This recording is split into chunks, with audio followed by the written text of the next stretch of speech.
Hello everyone, welcome all of you.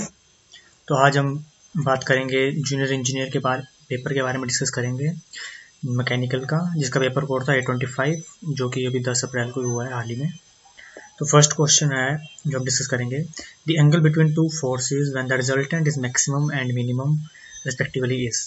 तो यहाँ पे हमसे पूछा गया है, कंडीशन पूछी गई है कि मैक्सिमम और मिनिमम के लिए क्या कंडीशन होगी, दोनों फोर्सेस के बीच में जो एंगल होगा कितना होगा। तो अगर मैं यहाँ पे बात करूँ तो मैंने जो फर्स्ट डायग्राम बनाया, अगर आप इसको ध्यान से देख रहे हो तो इस डायग्राम में आपको समझ आ रहा होगा कि यहाँ पे क्या है, जब दोनों फोर्सेस की डायरेक्शन आपकी सेम होगी तो उस केस में क्या होगा, आपका जो एंगल बनेगा उन दोनों के बीच में कितना बनेगा, 0 डिग्री का बनेगा। तो रिजल्टेंट में रहेगा F1 प्लस F2। तो ये मैक्सिमम का केस है। और मिनिमम के केस की बात करें तो वो तब होगा जब उन दोनों के बीच में, फोर्सेस के बीच का जो एंगल होगा वो होगा आपका 180 डिग्री का। मीन्स दोनों फोर्सेस आपकी क्या होनी चाहिए, अपोजिट डायरेक्शन में होनी चाहिए। तो उस केस में आपका रिजल्टेंट निकल के आएगा F1 माइनस F2। तो इस तरह से अगर हम देखें तो फर्स्ट क्वेश्चन का जो राइट आंसर बनेगा, मैक्सिमम केस के लिए एंगल 0 डिग्री और मिनिमम के लिए 180 डिग्री इसका होना चाहिए। सेकेंड क्वेश्चन की बात करें, non coplanar concurrent forces are those forces which. तो यहाँ पे उनकी कंडीशन पूछी गई है। तो कंडीशन क्या होगी, नॉन कोप्लेनर फोर्सेस कौन सी होती हैं, ऐसी फोर्सेस जो जिनका की लाइन ऑफ एक्शन क्या हो, डिफरेंट प्लेन पे हो। ठीक है, बट साथ में क्या बोला गया, कॉन्करेंट फोर्सेस भी होनी चाहिए। तो कॉन्करेंट का मतलब क्या है कि उनका लाइन ऑफ एक्शन क्या करे, एक जगह पे आके मेट करे। जैसे कि आप इस डायग्राम में देख सकते हैं, इस डायग्राम में आपको क्लियर हो रहा होगा कि यहाँ पे क्या है, तीनों फोर्सेस F1 F2 F3 क्या कर रही हैं, एक्ट कर रही हैं डिफरेंट प्लेन पे, but at the same time आप देख रहे हो कि उनका जो लाइन ऑफ एक्शन है वो मीट कर रहा है पॉइंट पे आके, जो कि ये पॉइंट पे आके यहाँ पे क्या कर रहा है, आके मीट कर रहा है। ठीक है, तो इसके अकॉर्डिंग अगर मैं सभी को इनको स्टडी करूँ ऑप्शंस को, तो ऑप्शन ए मेरा राइट आंसर है, meet at one point but their line of action do not lie on the same plane. ठीक है, नेक्स्ट क्वेश्चन की अगर हम बात करें, नेक्स्ट क्वेश्चन है, coplanar concurrent forces are those forces which. तो यहाँ पे पूछा गया कोप्लेनर फोर्सेस के लिए। तो कोप्लेनर फोर्सेस कौन सी होती हैं, ऐसी फोर्सेस जो सेम प्लेन पे लाई करे। ठीक है, और कॉन्करेंट कौन सी होंगी, जिनका लाइन ऑफ एक्शन क्या करे, एक पॉइंट पे आके मीट करे। तो अगर आप इस डायग्राम को देखोगे, यहाँ पे इस डायग्राम में क्या दिखाया गया है कि तीनों फोर्सेस F1 F2 और F3 का क्या हो रही हैं, एक ही प्लेन पे एक्ट कर रही हैं, और तीनों का जो लाइन ऑफ एक्शन है वो एक पॉइंट पे आके क्या कर रहा है, मीट कर रहा है यहाँ पे। ठीक है, तो इस तरह से अगर मैं तीनों ऑप्शन को स्टडी करूँ तो जो मेरा ऑप्शन सी है वो यहाँ पे राइट होगा, meet at one point and their line of action also lie on the same plane. Next question की अगर बात करें, non coplanar non concurrent forces are those forces which. तो यहाँ पे कंडीशन क्या है, नॉन कोप्लेनर से एज अभी हम समझ ही गए हैं कि मतलब कि सेम प्लेन पे नहीं होना चाहिए, और नॉन कॉन्करेंट फोर्सेस मतलब कि उनको जो लाइन ऑफ एक्शन होगा वो भी मीट ना करे। ठीक है, तो जैसे कि आप ये डायग्राम यहाँ पे देख सकते हो, इस डायग्राम में क्या है, तीन फोर्सेस F1 F2 F3, तीनों डिफरेंट प्लेन पे हैं, मतलब नॉन कोप्लेनर हो गया, और नॉन कॉन्करेंट भी है, क्योंकि तीनों का जो लाइन ऑफ एक्शन है वो आपस में कहीं एक पॉइंट पे आके मीट नहीं कर रहा है। ठीक है, जैसे कि आप देख सकते हैं यहाँ पे। तो इस तरह से इनका जो ऑप्शन राइट ऑप्शन होगा, सभी ऑप्शन को स्टडी करके हम देखेंगे तो ऑप्शन बी जो है वो राइट आंसर है, do not meet at one point and their line of action do not lie on the same plane. Next question है, यहाँ पे हमारे पास क्या दिया गया है, प्रॉपर्टीज, लिस्ट ए में प्रॉपर्टी दी गई है, और लिस्ट जो सेकंड है उसमें उसके करेक्टरिस्टिक्स के बारे में बात की गई है। तो मेनली यहाँ पे प्रॉपर्टी, और यहाँ पे हमें उसके बतानी है कौन सी मशीन पे हम उसको टेस्ट करते हैं। तो पहली जो प्रॉपर्टी दी गई है वो है टेंसाइल स्ट्रेंथ। तो आप सभी को पता होगा, टेंसाइल स्ट्रेंथ हम निकालने के लिए हम लोग क्या करते हैं, यूनिवर्सल टेस्टिंग मशीन का उपयोग करते हैं, यूज़ करते हैं। ठीक है, तो जो आपका टेंसाइल स्ट्रेंथ के लिए यूटीएम होगी, और सेकंड है यहाँ पे, सेकंड जो मेरे पास है दैट इज इम्पैक्ट स्ट्रेंथ। तो इम्पैक्ट स्ट्रेंथ कैसे निकालते हैं, हमें पता है इम्पैक्ट स्ट्रेंथ के लिए हम लोग क्या यूज़ करते हैं, आइजोड और 4P टेस्ट का हम लोग यूज़ करते हैं। तो ऑप्शन में यहाँ पे दिया गया है हमारे पास आइजोड टेस्ट। ठीक है, और इसी अगर ऑप्शंस को देखें तो ए का मेरे पास हो गया 3 और बी का मेरे पास 4 है। तो डायरेक्टली यहाँ से आप देख सकते हो कि जो आपका ऑप्शन नंबर डी है वो इसका राइट आंसर होगा। ठीक है, अगर आप नेक्स्ट देखेंगे तो सी जो है, बेंडिंग स्ट्रेंथ के लिए आप लोग करते हैं 3 पॉइंट लोडिंग मशीन, और फटीग का हम सभी को पता है, इसके लिए हम लोग करते हैं रोटेशन बेंडिंग मशीन पे इसका टेस्ट किया जाता है। ठीक है, नेक्स्ट क्वेश्चन, तो लिस्ट ए में प्रॉपर्टीज़ है, लिस्ट बी में मेरे पास टेस्टिंग मशीन है, ठीक है। तो सेम अगेन यहाँ पे प्रॉपर्टीज़ और मशीन को हमें आपस में मैच करना है, ठीक है। तो फर्स्ट यहाँ पे अगर मैं देखूँ तो क्रीप की बात कर रहे हैं, तो आपको पता है ये क्रीप एक मटेरियल की प्रॉपर्टी होती है, ठीक है। कैसी प्रॉपर्टी है? Continue deformation of the metal with time under constant loading, ठीक है। तो यहाँ पे मैंने लिखा हुआ है कि क्रीप का हम क्रीप का जो मेन डेफिनेशन है वो सिंपली मतलब ए जो है वो डायरेक्टली किससे मैच कर रहा है? 4 से मैच कर रहा है, ठीक है। अब अगर नेक्स्ट अगर मैं पॉइंट की बात करूँ तो जो ये ए और ए से 4 हो गया। नेक्स्ट अगर बात करता हूँ तो एंडोरेंस लिमिट की, तो एंडोरेंस लिमिट होती क्या है? इसकी डेफिनेशन भी आप सभी को पता होगी, आप सभी ने इसकी डेफिनेशन पढ़ी होगी पहले भी, ठीक है। एंडोरेंस लिमिट होती है मेरी maximum cycle stress which material can withstand without failure, ठीक है। तो सेम ये आपको डेफिनेशन मिल जाएगी यहाँ पे एंडोरेंस लिमिट की, stress level below which a material has high probability of not falling under reversible of stress, ठीक है। तो मतलब ये फेल नहीं करेगा। तो यहाँ से हम देख सकते हैं कि ए का 4 से बी का 3 से है, तो उसके अकॉर्डिंग ए का 4 बी का 3 से अगर बात करूँ तो यहाँ पे 2 ऑप्शन है, ए और सी दोनों ठीक हैं, ठीक है। अगर नेक्स्ट की बात करते हैं तो फटीक, जो मेरा फटीक नेक्स्ट जो मेरा पॉइंट है फटीक, तो फटीक का हमें पता है फटीक से मैच करेगा decreased resistance of material to repetitive reversal of stress, और प्लास्टिसिटी हमारी मैच करती है material continue to deform without any further increase in stress. जैसे आपको स्ट्रेस स्ट्रेन डायग्राम आपको क्लियर होते होगा, जब प्लास्टिक जोन आती है तो मटेरियल क्या करता है? कंटिन्यूसली डिफॉर्म करता है without further increase in the stress. तो डी का यहाँ पे 2 है, तो डी का 2 आपका डायरेक्टली ए ऑप्शन यहाँ पे क्या बन जाएगा? आपका ए ऑप्शन जो है मेरा यहाँ पे इसका राइट आंसर होगा, ठीक है। तो ये इसका राइट आंसर है।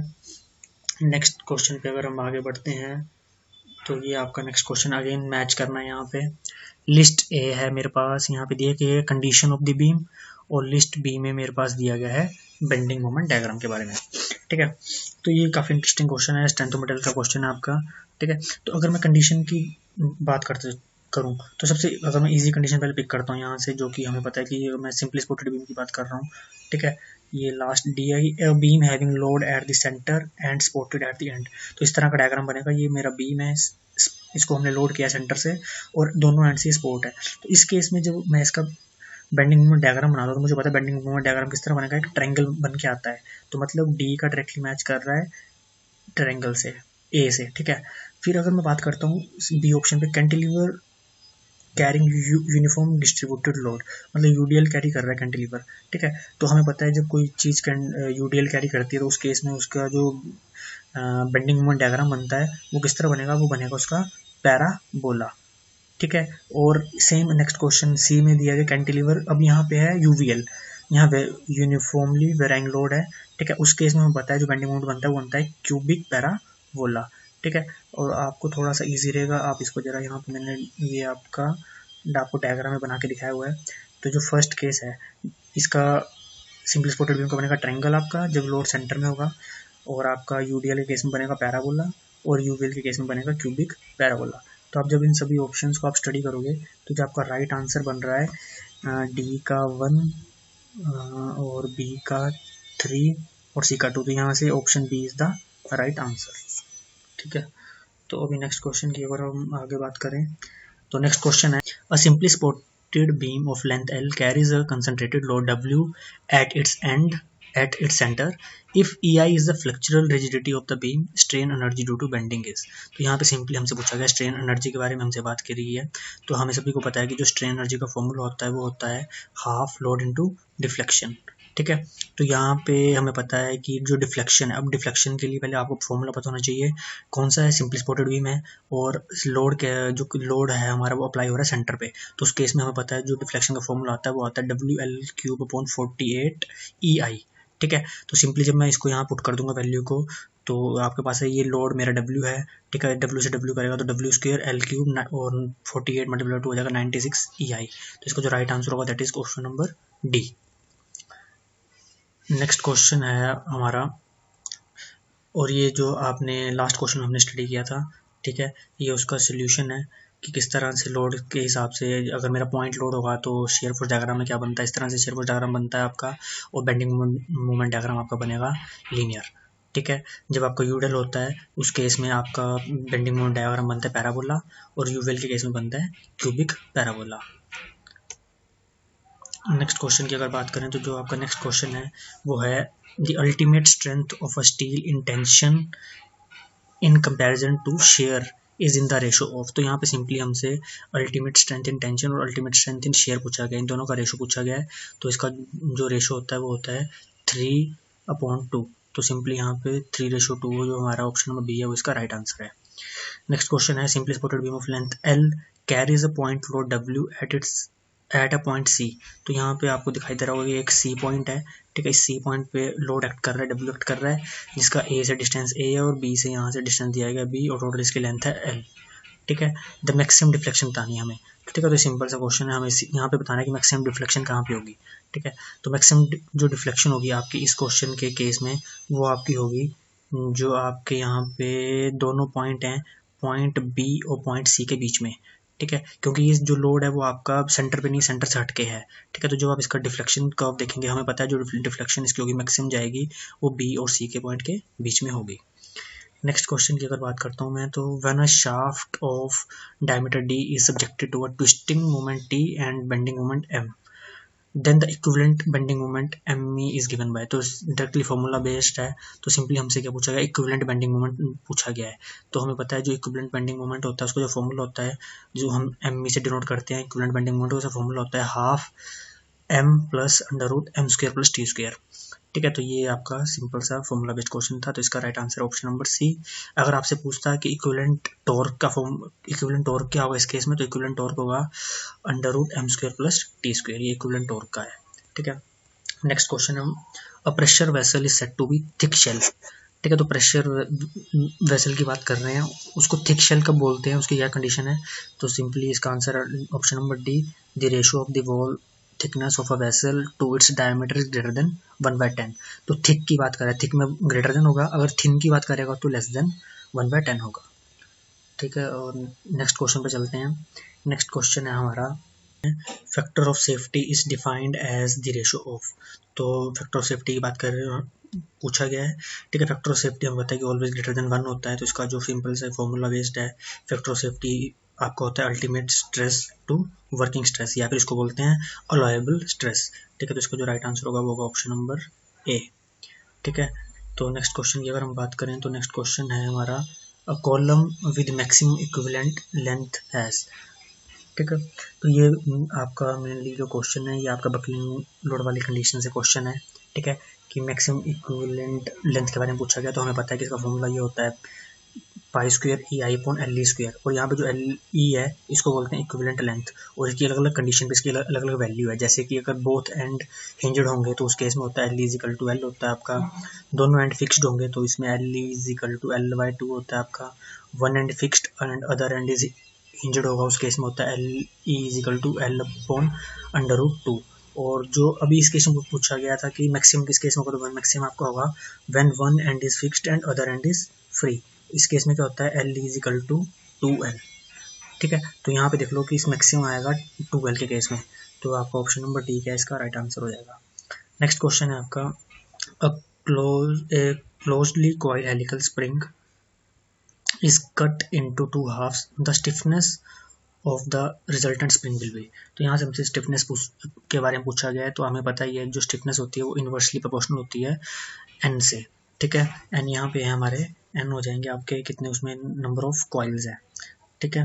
तो जब आप किसी स्प्रिंग को हाफ, यहाँ के लिखा है कि इसको हम कर रहे हैं कट कर रहे हैं, 2 हाफ्स में कट कर रहे हैं, तो सिंपली क्या हो जाएगा, उसकी जो स्टिफनेस होगी वो डबल हो जाएगी आपकी, ठीक है। तो उसका right answer option number B। हाँ, नेक्स्ट है तो यहाँ पे मैंने फॉर्मूला कुछ मेंशन किए हैं जो एग्जाम में आए थे, जैसे इक्विवेलेंट बेंडिंग मोमेंट का आया था, तो ये फॉर्मूला है आपका इक्विवेलेंट बेंडिंग मोमेंट का, ठीक है। और इक्विवेलेंट टॉर्क का फॉर्मूला आपका इस तरह से 1/√T + m², ठीक है। और ultimate strength in share upon ultimate strength in tension का 2.3, बट हमसे पूछा था ultimate strength in tension upon share, तो 3.2 इसका रिवर्स हो जाएगा, ठीक है। और नेक्स्ट जो है यहाँ पे वो था बकलिंग लोड की, मैंने आपको कंडीशन बताई थी, इसका फॉर्मूला ये होता है, ठीक है। और ये सारी कंडीशन थी जो हमें क्वेश्चन में दी हुई थी, ठीक है। ये सारी कंडीशन थी कि बोथ एंड हिंज्ड पे L होगा, one and free other and पे 2L होगा, और ये हमारे पास पूछा गया था कि मैक्सिमम कब होगा, तो मैक्सिमम होगा इस केस में, ठीक है।